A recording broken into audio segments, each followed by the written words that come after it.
ஒரு நாளும் உனை மறவாத இனிதான வரம் வேண்டும்.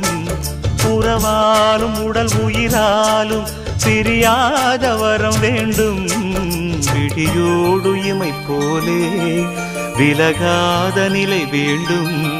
இணையான இளமானே துணையான இளமானே, இணையான இளமானே துணையான இளமானே.